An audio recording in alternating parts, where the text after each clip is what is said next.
Thank you. I know that the city manager and his staff worked very hard to get this Star Bond agreement through the Kansas legislature and to get it approved. My concern is there any political risk to this? Obviously, there are many people unhappy with the current governor, the current legislature. The state's tax problems are well known. If a future legislature or governor decides that Kansas, the state, needs to tax money more than the city of Topeka does, is that something where we could lose that Star Bond status? Is there any political risk here?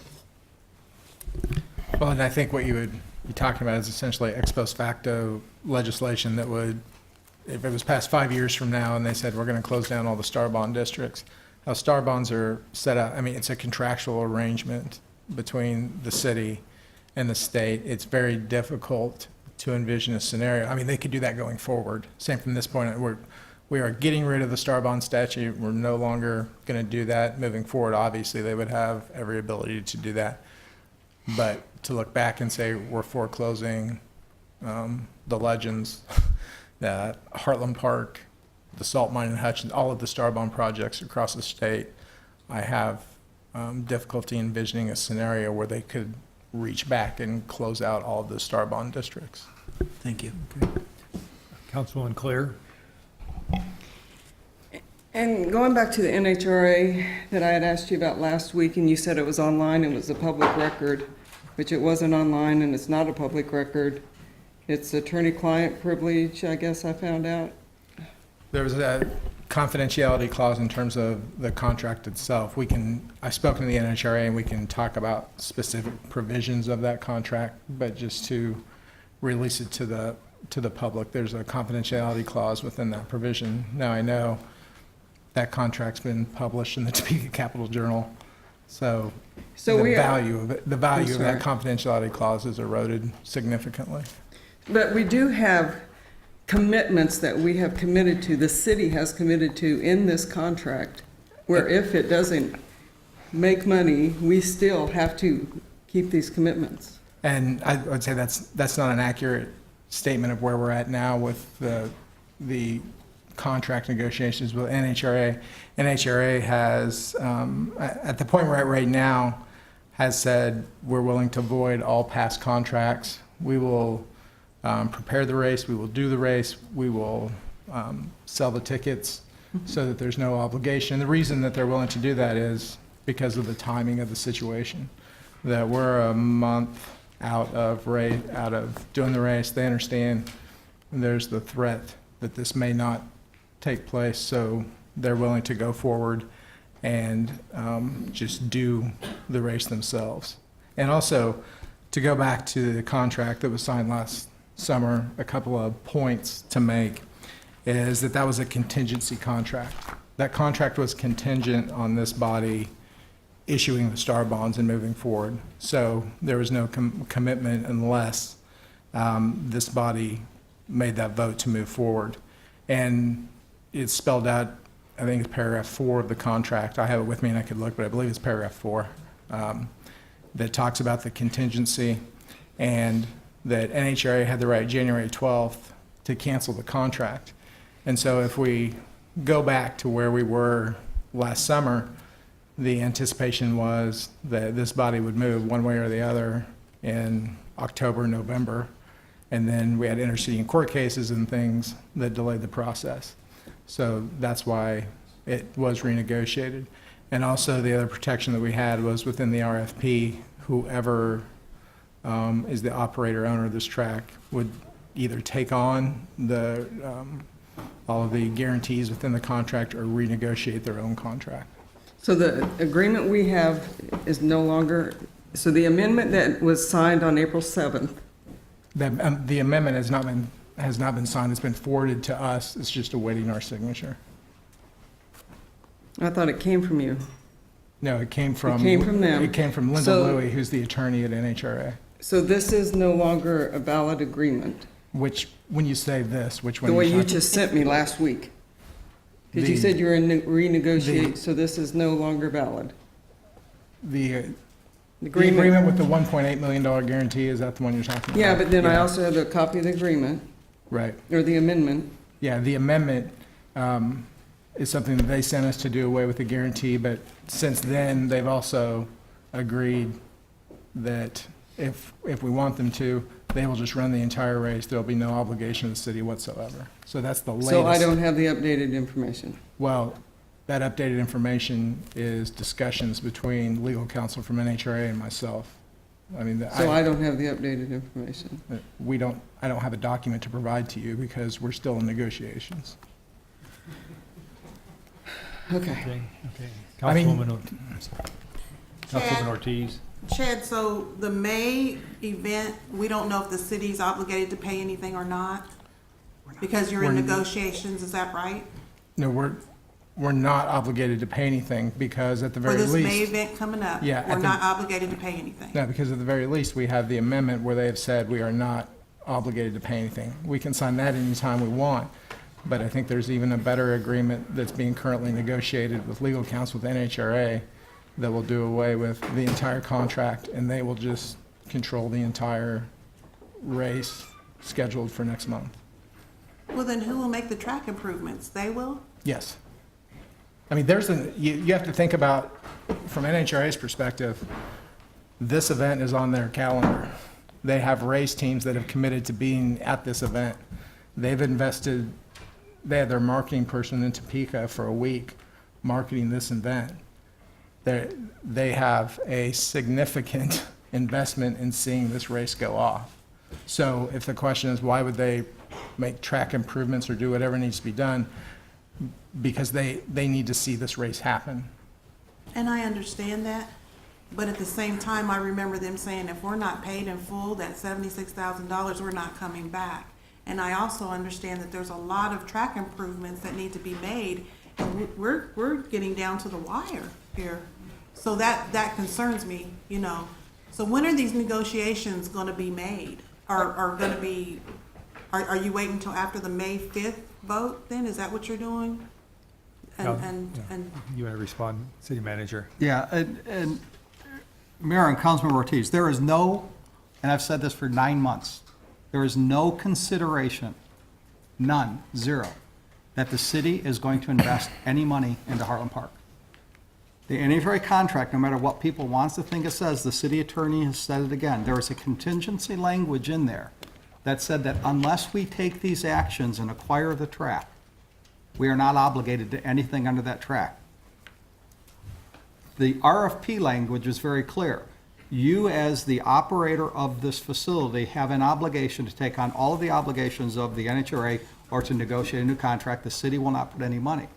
There is, and I understand your concerns because of what happened in the past, but there's no situation wherein this city manager and this staff is going to come to you and say, we need to pay more money because of this or that happened for NHRA. We have negotiated the best deal we can to keep the NHRA event going forward. The NHRA has said that they will be responsible for, they just open the gates, give them access to the facility.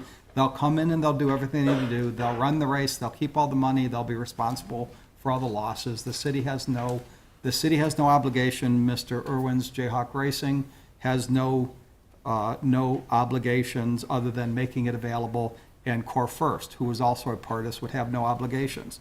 The only issue there is whether all of the parties continue to agree to open that up. If somebody makes a determination not to make that property available, the city's not on the hook. I mean, I think that is a point that people have tried to continue to bang over our head about the NHRA contract. There was never a point where the city was at risk. The only thing that was at risk is whether the deal goes forward, and that's always been the risk in this deal. So I apologize for stating it strongly, but it has to be heard that there is no financial risk to the city. The only risk is Heartland Park not being run for the 2015 race if somebody does. I mean, NHRA is ready to come in. Somebody just has to open the gates. Okay, well, Jim, what I'm looking at is attachment 4 on page 57, and it's listing all the track responsibilities. And when I'm looking at these amendments and I'm hearing what you're saying, there's kind of two different things. So either I'm not understanding or, The, I mean, you know, you gotta understand. I'm trying to understand this. I don't care how strongly you say it. I'm trying to understand this. And there's a lot of stuff. There's just a lot of stuff that needs to be done, that has to be done, that if it doesn't get done, and you have to understand where we're coming from, where I'm coming from. I'm gonna put Sylvia on the line. Where I'm coming from. So you're gonna have to be patient, and you're gonna have to answer these questions, because it's very frustrating to hear, to me, it's very frustrating to hear, we don't owe any money, but I'm just a little bit skeptical, because if that operator walks away, what guarantees do we have? Mr. Mayor, Councilman Ortiz, you should think of that contract and that section as null and void, for two reasons. Number one is NHRA has already agreed that they're going to push it aside. This is in anticipation of this 2015 race happening.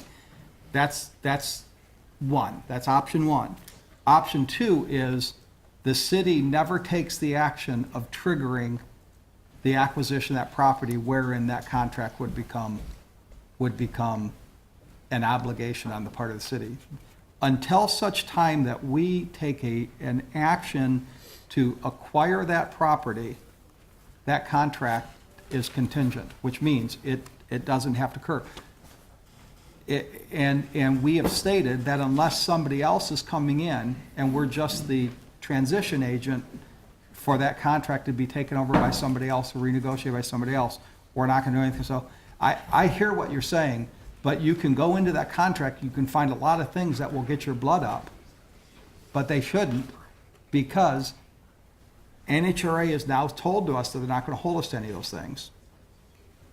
Secondly, we have it within our power not to take ownership, therefore the contract is null and void. And this is the first time you've said this. I have said this 100 times, that the NHRA contract, you can't understand the obligations in NHRA contract without understanding that contingency clause and the RFP language. I have said it, I've said it sitting in this chair at least 25 times.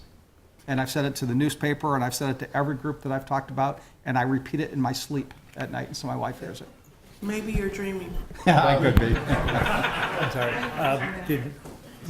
Did you wish to add to that? Mr. White? If I may, Mr. Mayor, Councilwoman Ortiz, in terms of that, on page 6, which is paragraph 4, therefore, the parties agree that this agreement shall become effective, and the initial term shall begin on the date the city acquires the right to control and operate the facility and the right to race and conduct an NHRA event at this facility.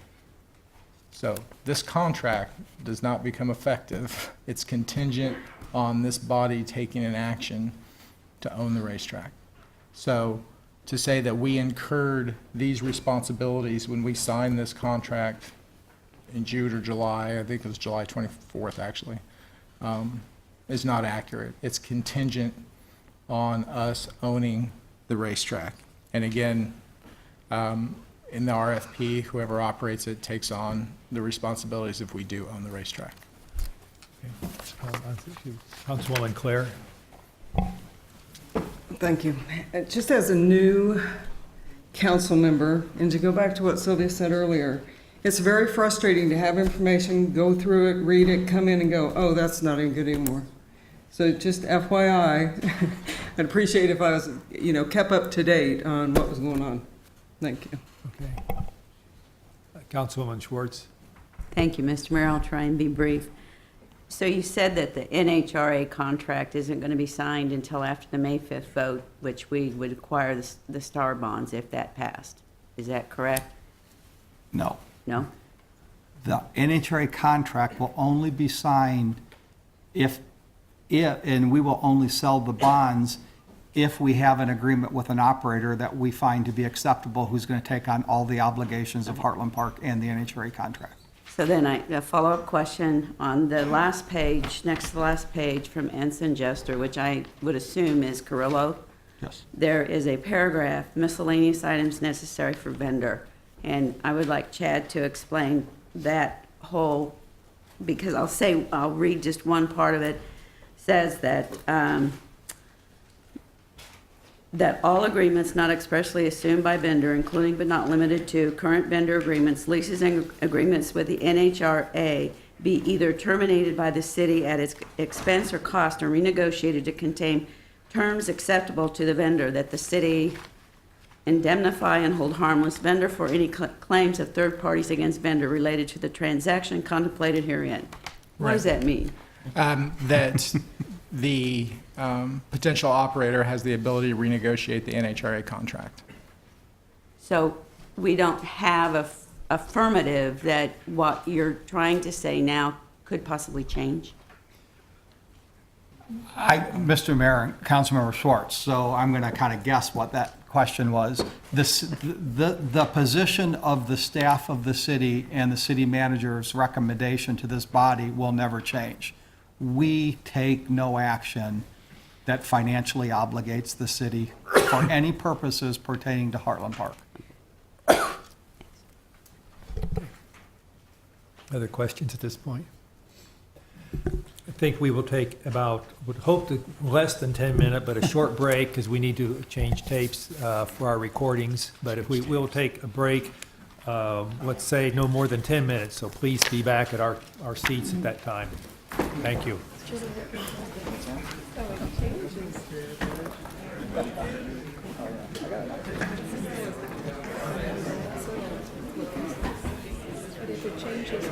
Did you send